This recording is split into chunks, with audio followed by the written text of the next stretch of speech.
Ooh, I'm nervous. This is an Audi A3, and a lot of critics out there will say that this is basically just a Golf in expensive clothing. But that's why I'm here today. We're gonna go on a tour of this Audi and explain VW parts sharing, and at the end of this we're gonna figure out whether this really is an Audi or it's just another Golf. My name is Tawanda, you're watching Fueled, and welcome to the VW A3.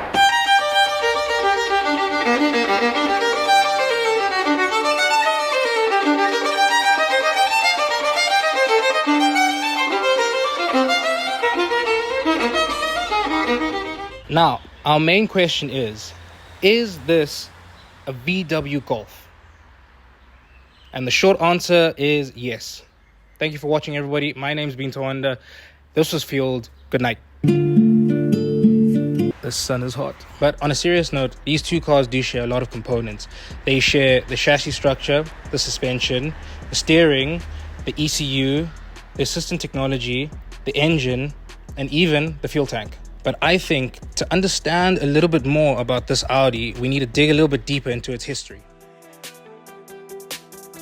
In 1996, Audi expanded its fleet of vehicles and introduced to the world the A3, its first ever compact car. And 3 years later, it gave it back doors. The public seemed to love the shift in practicality so much so that when it was time to launch the second generation A3 in 2003, the 5-door hatchback would become Audi's golden boy, and this would be the last that we would see of its 3-door brother. Pleased but not yet satisfied with the market share that they gained from the practicality of the 5-door, years later, in 2012, when they launched the third generation Audi A3, they aimed to hopefully gain a bit more of the American and the Chinese market by introducing the Audi A3 with the new brother, the A3 sedan, internally known as the limousine.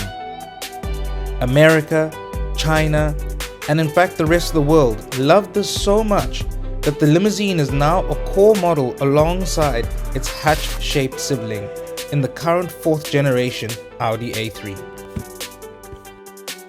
And all of this success was built thanks to the VW Golf of that current time period.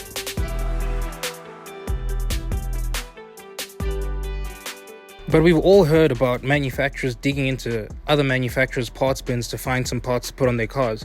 I mean, economically, it just makes sense. And it's a whole lot simpler than having to go out and develop a whole new part for yourself. Like, think of it like this. From an economic standpoint, if Audi and VW collaborate, and Audi uses some of VW's parts, that means that Audi's initial costing for the car goes down. And when Audi's initial cost for developing the car goes down because all the parts that they want are pre-developed already and tested on other cars, means that when the Audis come out, they can come out a lot cheaper than the Mercedes and the BMWs. If you look on the used car market, you'll always see that the equivalent Audi is slightly cheaper than the BMW or Mercedes. That's because they're just more efficient at putting parts on their cars. And let's be honest, everybody does it, from Aston to Volvo. If you can find a cheaper way of producing your parts, why wouldn't you?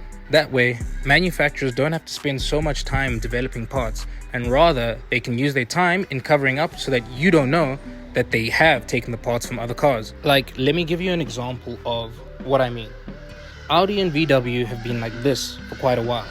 And back in the day, when Audi was first launching the Audi A1, the small little hatchback, because they had taken so many parts from the Polo and the Golf before, at the end of the day, when the A1 launched, it launched and it was cheaper to build than the VW Polo. But it was sold more expensive than the Polo. Can you see the way Audi are thinking? And I know what you must be thinking right now. Oh, VW and Audi, they're just gonna make a cheap car and then sell it more expensive. But no. Remember, Audi still has an image to uphold. Audi's part of the big three. But because Audi uses some VW parts, it means that they can now replace parts for you, or you can get replacement parts without paying big three premiums. Like, let's see how long it takes me to find an Audi badge or a VW badge in this Audi's engine bay.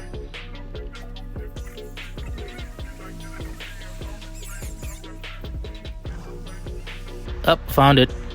Right there on the front of the engine. There's a little VW badge. Audi has to work very hard in here to make sure that you forget that it's a Golf.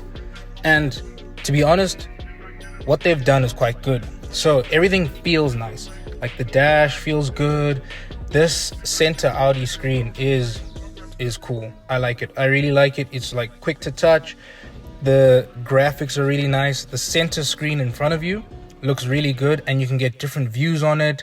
Around the middle, I like the way that the climate vent is set up. It's all digital, but it looks nice. It looks crisp and clean, but it also looks like a bit retro with the way that the LEDs are set out. The way that the buttons are look really nice. They're in the middle. Even with this scroll thingy for the volume, like you kind of scroll up and down to make it go up, and then you can click left and right and switch it on and off. That looks good. Something that I am not really a fan of is the gear shift lever thing in the middle. To me, I find it a bit weird. In the Porsches, it looks really nice, and in the VWs, they look even worse. I don't know why people think that this is a good gear shift. Like, just give me the normal stick, or give me something that looks nice. This looks a bit out of place and it looks a bit weird. But besides that, you know, the feel of the materials works really. I even like the vents. The vents are really nice. And because this is your Audi, everything feels good. The buttons for the windows up and down, they feel really good. The wing mirrors look good. From here, they've got like a really nice shape to them. The steering wheel feels good, except for this little notch thing on the side. I don't know what that is. That feels a bit weird. I'd much rather have like the flat bottom steering wheel. It's got really strong front headlights. Those Matrix LED headlights are really cool. They've also got the feature where it dips by itself. If you do get one of these A3s, always look to try and get the Matrix LED lights, because if you don't, it's just a waste of time. And overall, I'd say that the equipment in the Audi and the Golf are pretty much the same. But the way that the Audi presents the equipment to you feels a lot nicer. It feels like a space you want to be in more. It almost feels as if you're in a higher tax bracket, even if your pocket didn't feel like we jumped a tax bracket. And the rest of the car is pretty much run-of-the-mill, compact, luxury SUV.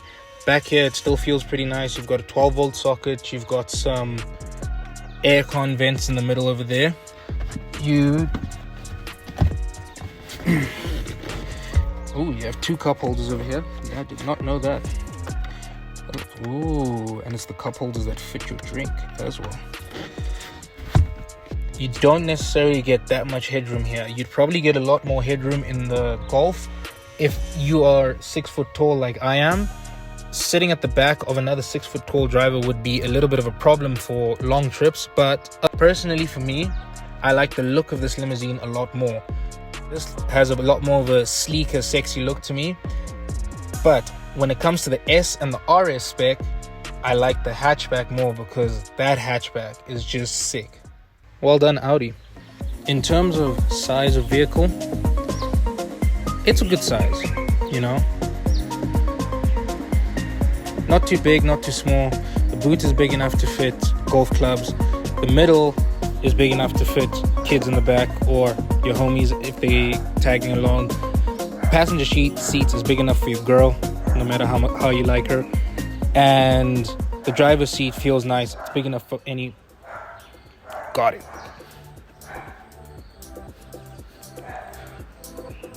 This mosquito didn't want to die. Ew. And the driver's seat is comfortable. It's a nice place to be in. It feels good. And with this 35 TFSI engine, you're gonna get good economy, decent power, enough for you to ever need, because it's not that big of a vehicle to move around, so it works. And so here we have a car that drives like a Golf, built like a Golf, has technology like a Golf, but doesn't feel like a Golf and doesn't look like a Golf. But at the end of the day, who cares if underneath your Audi is actually a Golf? because the Golf is one of the most popular vehicles ever released out there. It's got pedigree, and you don't just get like a legendary status like the VW Golf from being shit. And the next time somebody wants to say, oh, your Audi is essentially just a Golf underneath, look at them in the eyes and ask them, who makes Lamborghini? Who makes Bentley? Who makes Bugatti? That's right, Audi. And if you think about it, everything's an Audi at the end of the day. If you were to think of the VW Golf as an iPhone, this Audi would be the iPhone Pro, you know?